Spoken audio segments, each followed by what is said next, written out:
Hello everyone, स्वागत है आपका मेरा आयुर्वेद चैनल पर। अब है इंद्रायण की रिसर्च की बुक की सीरीज़ को कंटिन्यू करते हुए आज हम चैप्टर नंबर 3 डिस्कस करते हैं। चैप्टर नंबर 3 का नाम है रिव्यू द एग्जिस्टिंग इन्फॉर्मेशन। इसमें 4 जो हैं की पॉइंट्स हैं, जैसे लाइब्रेरी कंसल्टेशन, फिर है इलेक्ट्रॉनिक रिसोर्सेज जिसमें आता है literature database, online journals and books on CDs, फिर है critique of a medical report जिसमें impact factor, IMRAD format, review article, Cochrane reviews, और फिर है डाटा बेसिस, पेशेंट रिकॉर्ड्स और रिपोर्ट। तो ये जो चैप्टर है ये बहुत इंपॉर्टेंट है, एग्जाम में इसके ऊपर बहुत सारे क्वेश्चंस आते हैं, आए भी हुए हैं। तो आज हम इसके सिर्फ 2 की पॉइंट्स पढ़ेंगे, बाकी के 2 हम नेक्स्ट वाले पार्ट में पढ़ेंगे। तो चलिए शुरू करते हैं। चैप्टर नंबर 3 का जो फर्स्ट पेज है उसी से शुरू करते हैं। इसमें देखिए 4th line, review of existing information is a big help in. अब देखिए रिव्यू किस लिए करेंगे हम एग्जिस्टिंग इन्फॉर्मेशन का, जो पहले से इन्फॉर्मेशन हमारे पास है उसका रिव्यू करने की क्या ज़रूरत है, वो किस चीज़ में हेल्प करती है हमारी। सबसे पहले है confirming that the answers to the research questions are not already available and there are gaps that need to be plugged. मतलब आप जो रिसर्च कर रहे हैं वो पहले से ना हुई हो, या फिर आपका जो क्वेश्चन है उसके ऊपर रिजल्ट जो है पहले से अवेलेबल ना हो, तो तभी आपकी रिसर्च को एक नई रिसर्च माना जाएगा, जब आप या तो कोई नई नॉलेज को ऐड करते हैं अपनी रिसर्च के द्वारा। फिर सेकंड है enhancing the understanding of the problem including strength and weakness of the established idea.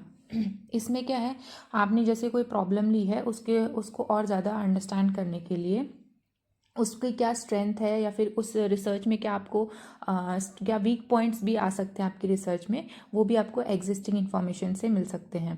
Identifying the relevant variables, आप क्या क्या वेरिएबल्स लेंगे उससे रिलेटेड, आपकी रिसर्च से रिलेटेड, वो आपको आइडेंटिफाई करने में आसानी होगी। Conceptualising the relationship that can be investigated. अब मान लीजिए आप कोई रिलेशनशिप को इन्वेस्टिगेट करना चाहते हैं, तो उसका कॉन्सेप्ट बनाना कि किन 2 चीज़ों में आप एक रिलेशनशिप बताएंगे, वो भी आप एग्जिस्टिंग इन्फॉर्मेशन से आप एक आइडिया ले सकते हैं। Formulating the objective and hypothesis, improving methods that can be used in investigation, developing an appropriate design. मतलब स्टडी डिज़ाइन भी आप क्या है एग्जिस्टिंग इन्फॉर्मेशन से थोड़ा आइडिया ले सकते हैं कि आप स्टडी डिज़ाइन अपना कैसा रखेंगे। Developing strategies for analysis of data, learning how to effectively express the implications of your finding. मतलब आप कैसे एक्सप्रेस करेंगे अपनी जो फाइंडिंग्स आपने इन्वेस्टिगेट करी है, या फिर जो भी आपका रिजल्ट है उसको कैसे एक्सप्रेस करना है। And which journal would be appropriate to communicate your result. और बाकी जो आपका पूरा जो रिसर्च का मैटर है वो आप कौन से जर्नल में पब्लिश कराएंगे, वो भी आपको एग्जिस्टिंग इन्फॉर्मेशन से आइडिया मिलता है। फिर इसमें देखिए second paragraph, 2 major sources of existing information are literature and data. तो ये हमें पता ही है कि एग्जिस्टिंग इन्फॉर्मेशन के 2 जो मेन सोर्स हैं वो है लिटरेचर और डाटा से हमें एग्जिस्टिंग इन्फॉर्मेशन मिलती है। फिर आता है सर्चिंग मेडिकल लिटरेचर। इसमें यही है कि आप जो या तो पब्लिश डाटा आपको कहीं पे मिल रहा है किसी जर्नल का कोई आर्टिकल का, वो या फिर अनपब्लिश रिपोर्ट भी है। जैसे मान लीजिए किसी कोई स्टडी चल रही है, अभी उसने पब्लिश नहीं कराई है, लेकिन फिर भी आपको उसका डाटा मिल गया है, या फिर आप कई बार आपके जो गाइड होते हैं, आपके जो सीनियर्स होते हैं, मान लीजिए उन्होंने कोई डाटा अभी तक पब्लिश नहीं कराया है, तो आप उसको भी लेकर मतलब उससे आइडिया लगा सकते हैं। या फिर ऐसा भी हो सकता है कि किसी का नेगेटिव रिजल्ट आया और उसने अपने डाटा को पब्लिश ही ना कराया हो, तो उससे भी आप अपने आइडिया ले सकते हैं अपनी रिसर्च के लिए। फिर इसके बाद है लाइब्रेरी कंसल्टेशन। आप लाइब्रेरी में जाके डाटा कलेक्ट कर सकते हैं, लिटरेचर को पढ़ सकते हैं। इसमें बस इतना ही है लाइब्रेरी कंसल्टेशन में। लाइब्रेरी कंसल्टेशन में ये है कि बहुत सारी यूनिवर्सिटीज़ में, जो बाहर की यूनिवर्सिटीज़ है, उसमें कैबिन और क्यूबिकल्स भी बने हुए हैं स्कॉलर्स के लिए, रिसर्च स्कॉलर्स के लिए, जहाँ पे वो अपना पूरा टाइम अच्छे से बिना डिस्टर्ब हुए अपनी रिसर्च को दे सकते हैं। फिर आता है ऑथेंटिक इन्फॉर्मेशन। इसमें देखिए सेकंड लाइन जो है, rely on books of established publisher and reputed authors and on landmark books that you can rely. मतलब आप सिर्फ उन्हीं बुक्स को कंसल्ट कीजिए जो रेप्यूटेड ऑथर्स की हो या फिर रेप्यूटेड पब्लिशर्स की हो। इसमें देखिए books are preferable source of general background knowledge such as how to diagnose a condition और how an intervention works. For question pertaining to research problem journals are preferable. अब देखिए यहाँ पे 2 चीज़ हैं कि बुक्स कब प्रेफर करनी है आपको, और रिसर्च, और जब आप मतलब जर्नल कब प्रेफर करेंगे, या फिर किसी का आर्टिकल जो है वो कब प्रेफर करेंगे। तो बुक्स जो है वो हमें एक बेसिक बैकग्राउंड या नॉलेज देती है कि किसी भी कंडीशन को डायग्नोस करने के लिए, या फिर आपका जो इंटरवेंशन है, मतलब आपकी जो ड्रग है वो कैसे काम करेगी, ड्रग का ही एग्जांपल ले लेते हैं यहाँ पे, या फिर कोई भी आपका डायग्नोस्टिक टूल है या फिर कोई भी थेरेपेटिक है, दोनों चीज़ हो सकती है इंटरवेंशन में। तो कैसे आपकी इंटरवेंशन वर्क करेगी उसका जो है एक बेसिक जो है आपको जो फ्लो चार्ट है या बेसिक परफॉर्मा है वो आपको बुक्स में मिलता है, या फिर डायग्नोस करना हो किसी कंडीशन को वो आपको बुक्स में मिलता है। लेकिन आपके रिसर्च के दौरान आपको क्या क्या प्रॉब्लम्स आएंगी वो आपको एक आर्टिकल में, रिव्यू आर्टिकल में या फिर रिसर्च आर्टिकल में जो जर्नल्स में पब्लिश होते हैं उसमें ही पता चलता है। किसी ने कोई रिसर्च करी हो, आपके ही तरीके से कोई रिसर्च की गई हो, या फिर आपके ही इंटरवेंशंस को लेके कोई रिसर्च की गई हो, तो उनमें क्या क्या उन्होंने प्रॉब्लम फेस करी है वो सारी चीज़ आपके आर्टिकल में लिखी होती है। इसमें देखिए फिर case reports are a good source to learn about exception such a side effect of long term use of a drug that was not known earlier. अब अगर मान लीजिए आप किसी जर्नल में केस रिपोर्ट पढ़ रहे हैं, तो केस रिपोर्ट हमें क्या बताती है कि आप जो मान लीजिए उस केस रिपोर्ट में कोई ड्रग यूज़ करी गई है, उसका लॉन्ग टर्म यूज़ अगर हुआ है तो उसके क्या साइड इफेक्ट है वो जो है हमें केस रिपोर्ट से पता चलता है। फिर इसी पेज पे देखिए, पेज नंबर 38 पे ही लास्ट में, full length original articles are the best source of the happenings. आपके जो ओरिजिनल आर्टिकल्स होते हैं जो जर्नल्स में पब्लिश होते हैं वो बेस्ट सोर्स होते हैं। हैपनिंग्स मतलब जो भी आपकी जो चीज़ घटित हुई हैं उनके जो लिखा होता है वो फुल लेंथ आर्टिकल्स में लिखा होता है, जिससे कि आप उसको पढ़ के अपनी रिसर्च में भी हेल्प ले सकते हैं। फिर आ जाइए पेज नंबर 39 पे, इसमें लिखा है क्रॉस रेफरेंस, एक वर्ड लिखा है, इसको आप मार्क कर लीजिएगा। क्रॉस रेफरेंस मतलब आप क्रॉसली रेफर भी कर सकते हैं। मान लीजिए एक बुक में लिखा हुआ है वो आपको कोई और रेफरेंस बता रही है दूसरी बुक का, फिर दूसरी बुक कोई और रेफरेंस बता रही है तीसरी बुक का, तो ये होता है क्रॉस रेफरेंस, जो आप अपने इंटरेस्ट के हिसाब से अपने मतलब रेफरेंस से आप जो है फर्दर इन्फॉर्मेशन गेन कर सकते हैं। फिर आ जाइए इसमें बॉक्स नंबर 3.1 जो है सेलेक्ट गुड रिव्यू आर्टिकल्स। इसमें देखिए best source of comprehensive information are review articles published in reputed journal. अब जो आपकी कॉम्प्रिहेंसिव इन्फॉर्मेशन मतलब कॉम्प्रिहेंशन मतलब होता है अंडरस्टैंड करना किसी चीज़ को, तो कॉम्प्रिहेंसिव इन्फॉर्मेशन जो कि आपको समझ में आए जो इन्फॉर्मेशन, उसका बेस्ट सोर्स जो होता है वो होता है रिव्यू आर्टिकल्स जो कि एक रेप्यूटेड जर्नल में पब्लिश कराया गया हो। इसके बाद देखिए हाईलाइट जो करा हुआ है, one extremely good source for health care interventions is Cochrane reviews. Cochrane reviews के ऊपर बहुत क्वेश्चन आते हैं, तो इसको याद रखना है कि कोक्रेन रिव्यू जो है कोक्रेन कोलैबोरेशन कोक्रेन रिव्यूज़ जो है ये सिस्टमिक रिव्यू के लिए यूज़ होता है, तो इसको याद रखना है। मतलब ये एक बहुत ही अच्छा सोर्स है कि कोक्रेन रिव्यूज़ कि आप किसी के रिव्यू आर्टिकल को पढ़ें। Reviews are published in all journals. In addition there are dedicated journals such as nutrition reviews and annual reviews of cardiology. इसमें दो नाम दे रखे हैं, न्यूट्रिशन रिव्यू और एनुअल रिव्यू, तो वही है। इसमें यह है कि कोक्रेन रिव्यूज़ जो है वहाँ पर जो है अच्छे आर्टिकल्स हैं, जो सिस्टमिक आर्टिकल्स होते हैं मतलब रिव्यू आर्टिकल्स होते हैं वो बहुत अच्छे तरीके से कोक्रेन रिव्यूज़ में मिलते हैं। इसके बाद है मेटा एनालिसिस, एक वर्ड लिखा हुआ है यहाँ पे, इसको पूरा पढ़ लेते हैं। Good reviews are those that are efficiently integrate valid information. The reviews must be able to limit the bias that may be present in individual study and reduce the effect of chance on conclusion. This is generally done with the help of meta analysis. अब देखिए reviews का मतलब ये है कि आपके जो research है उसमें कोई बायस ना हो। अगर कोई स्टडी की गई है, कोई भी इंडिविजुअल स्टडी की गई है, तो उसमें बायस प्रेजेंट ना हो और आपके जो कंक्लूजन में भी ऐसे जो है चांस मतलब बायस के चांस को रिड्यूस करना। तो ये सारी चीज़ें मतलब रिडक्शन ऑफ बायस किस चीज़ से होता है, मेटा एनालिसिस से। तो मेटा एनालिसिस क्या है, a very effective methodology to combine varying evidence in different report. Meta analysis मोटा मोटा सुपरफिशियल में अगर हम देखें, मेटा एनालिसिस ये होता है कि जब आपकी रिसर्च पूरी हो जाती है, 2-3 रिसर्चेज हो रखी है मान ली एक चीज़ पे और उनके रिजल्ट आए हैं, तो उन जो रिजल्ट अलग अलग आए हैं या फिर एक जैसे रिजल्ट भी अगर आए हैं अगर रिसर्चेस के, तो फिर उन रिज़ल्ट को एनालाइज करना कि ये जो है मान लीजिए 10 रिज़ल्ट आपके 10 रिज़ल्ट में से 8 जो है रिज़ल्ट पॉजिटिव आए हैं, तो वो हो गया हमारा एक पॉजिटिव एनालिसिस कि हाँ ये जो रिसर्च हुई है इस तरीके की रिसर्च जो हुई है 10 जो रिसर्च हुई है उसमें से 8 जो है पॉजिटिव है, तो हमने एनालाइज करा कि ये एक पॉजिटिव रिजल्ट देने वाली रिसर्च है। बाकी 2 अगर नेगेटिव हैं तो उनको सबसाइड किया जा सकता है, या फिर 10 में से 2 अगर नेगेटिव भी हैं तो 8 को पॉजिटिव मान के उसका एनालिसिस पॉजिटिव निकलेगा। तो मेटा एनालिसिस का सुपरफिशियल मीनिंग यही होता है कि आपकी जब पूरा सब कुछ रिसर्च हो गया तो लास्ट में आपको एनालाइज करना है कि कैसा रिजल्ट आया, मतलब या फिर वेरिंग एविडेंस दे रखा है इसमें, जैसे बहुत सारे एविडेंसेस आपको मिल गए हैं, उनके एनालिसिस करना रिपोर्ट अलग अलग रिपोर्ट में, या फिर आपको बहुत सारे रिजल्ट मिल रहे हैं अलग अलग रिपोर्ट के, तो उसका एनालिसिस करना। Review synthesize the research whereas individual study analyse the data. अब रिव्यूज़ क्या करते हैं कि वो पूरी की पूरी रिसर्च को सिंथेसाइज करते हैं, और इंडिविजुअल स्टडी सिर्फ एक डाटा को एनालाइज करती है। तो रिव्यूज़ जो होते हैं वो सिंथेसाइज करते हैं आपके रिसर्च को, और इंडिविजुअल स्टडी जो है एनालाइज करती है आपके डाटा को। इसके बाद 39 पेज पे ही देखिए, important resources for recent developments are the conference abstract and proceedings. अब आप रिसेंट डेवलपमेंट भी अगर देखना चाहते हैं अपनी रिसर्च के, जो रिसेंट आपकी जो रिसर्च आपने सोची है या प्रॉब्लम आपने सोची है उस पर क्या क्या रिसेंट डेवलपमेंट हुई है, तो उसमें आप कॉन्फ्रेंस एब्स्ट्रैक्ट या फिर प्रोसीडिंग्स को भी रेफ़र कर सकते हैं। इसके बाद पेज नंबर 39 पे आ जाइए, नीचे इलेक्ट्रॉनिक रिसोर्सेज में लिटरेचर डाटाबेस जो दिया हुआ है, इसमें identify the article of interest is Medline. The National Library of Medicine (NLM) of United States prepare this database and the access is in public domain। अब यहाँ पे क्या है, लिटरेचर के डाटाबेसेस आपको कहाँ कहाँ मिल सकते हैं। तो सबसे पहले मेडलाइन के बारे में बताया गया है।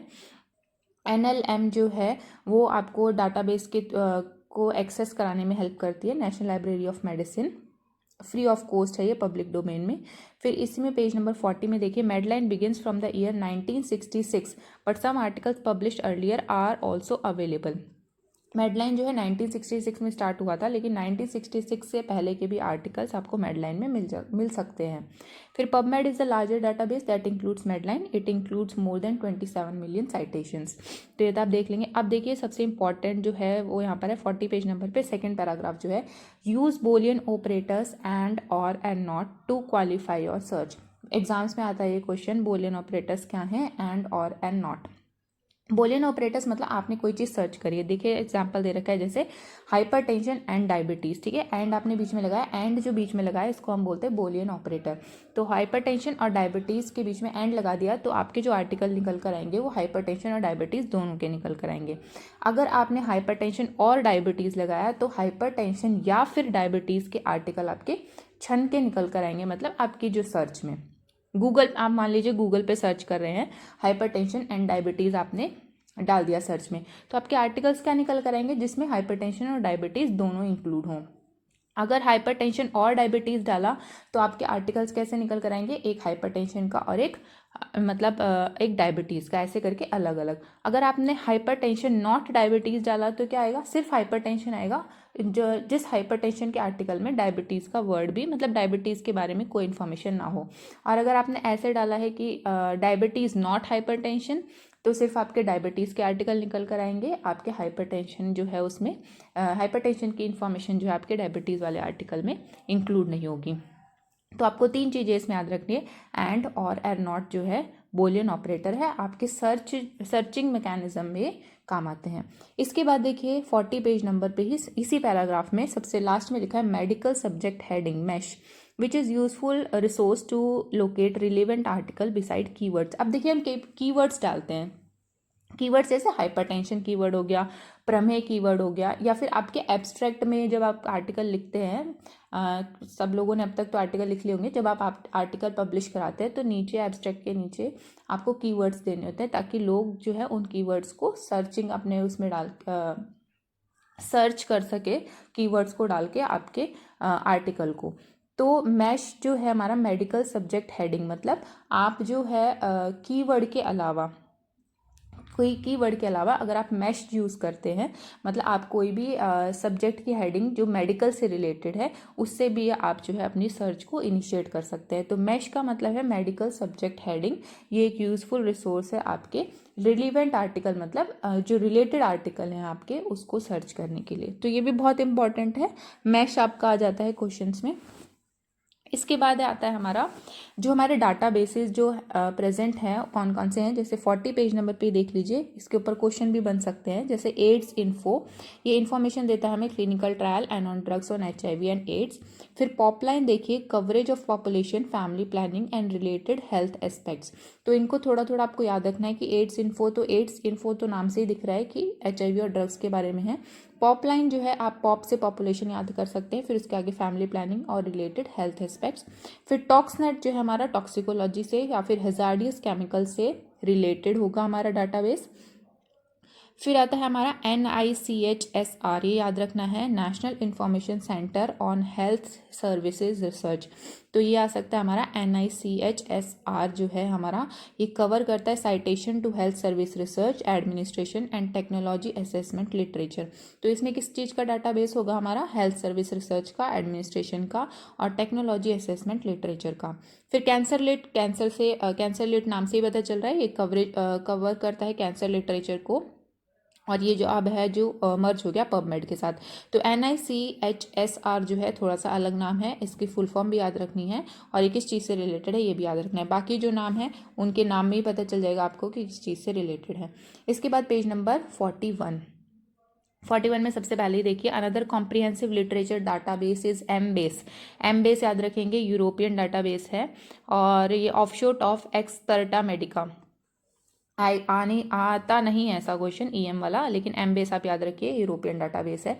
इसके बाद जो है आता है नेक्स्ट पैराग्राफ पे बायोसिस जो हमारे UK बेस्ड है, बायोलॉजिकल साइंस का डाटाबेस। इसके बाद आता है sky search institute for scientific information, US based जो है हमारा डाटाबेस है।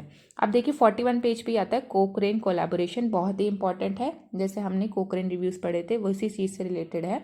Cochrane collaboration is an international organization with focus on systemic reviews. Systemic reviews पे आप राउंड गोला बना लीजिए, क्योंकि आपको याद रखना है कि कोक्रेन कोलैबोरेशन जो है सिस्टमिक रिव्यूज से रिलेटेड है। कोक्रेन कोलैबोरेशन, कोक्रेन रिव्यूज और सिस्टमिक रिव्यूज, ये तीनों एक चीज़ है, मतलब इन्हीं तीनों चीज़ों पे क्वेश्चन आएगा। या तो फिर सिस्टमिक रिव्यूज़ किस चीज़ से रिलेटेड है, मतलब कोक्रेन कोलैबोरेशन, सिस्टमिक रिव्यूज़ किस चीज़ से रिलेटेड है, कोक्रेन रिव्यूज़ से। Of research on health care intervention, there emphasis is on methodology and quality of research. अब देखिए ये क्वेश्चन भी बन सकता है कि कौन सी ऐसी चीज़ है जिसका एम्फेसिस है मैथडोलॉजी या फिर क्वालिटी ऑफ रिसर्च पे, ठीक है। They prepare, maintain and disseminate database of such reviews called Cochrane library. अब इनके जो रिव्यूज़ हैं वो कहाँ पर होंगे, कोक्रेन लाइब्रेरी में। These reviews are mostly for randomized trial, but the database includes some observational studies as well. अब ये भी क्वेश्चन बन सकता है कि मोस्टली जो है कोक्रेन रिव्यूज़ में हमारे रैंडमाइज ट्रायल्स जो है इंक्लूड होते हैं, लेकिन कभी कभार हम ऑब्जर्वेशनल स्टडीज़ को भी इनके अंदर रख सकते हैं। तो ऐसे क्वेश्चन बन सकते हैं कि कॉमनली या फिर मोस्टली आपके कौन से ट्रायल जो है हमारे कोक्रेन रिव्यूज़ में या फिर सिस्टमिक रिव्यूज़ में या फिर कोक्रेन कोलैबोरेशन में या फिर कोक्रेन लाइब्रेरी में यूज़ होते हैं, वो है रैंडमाइज ट्रायल्स। इसके बाद देखिए 41 पेज नंबर पे सेकंड जो इसके कोक्रेन कोलैबोरेशन के नेक्स्ट वाला पैराग्राफ है, इंडमेड लिखा है यहाँ पे। तो इंडमेड जो है हमारी इंडियन जर्नल्स की या फिर इंडियन जो है डाटाबेसिस में मिलता है। इसके बाद लिखा है MedInd provides full text of 40 journal indexed in IndMed, ये भी याद रखना है। ब्राज़ील है started a scientific electronic library online, SciELO. तो स्काई एलो और ऊपर है स्काई सर्च, तो स्काई सर्च है हमारा US बेस्ड और स्काई एलो है हमारा ब्राज़ील का। इसके बाद आता है हमारा ओविड भी याद रखना है। ओविड के अंदर क्या इंक्लूड होगा, this includes Medline, LWW health library, Embase and global health. तो ये सारी चीज़ें आपको याद रखनी है। इसके बाद आती है हमारी फ्री मेडिकल जर्नल्स, जो फ्री हमें एक्सेस प्रोवाइड करती है, वो कौन सी है, New England Journal of Medicine and Journal of Experimental medicine.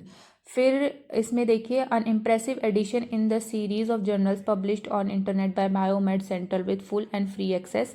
The other is a series published by Public Library of Science, यानी प्लॉस। तो प्लॉस और बायोमेड ये दोनों आप याद रखिएगा।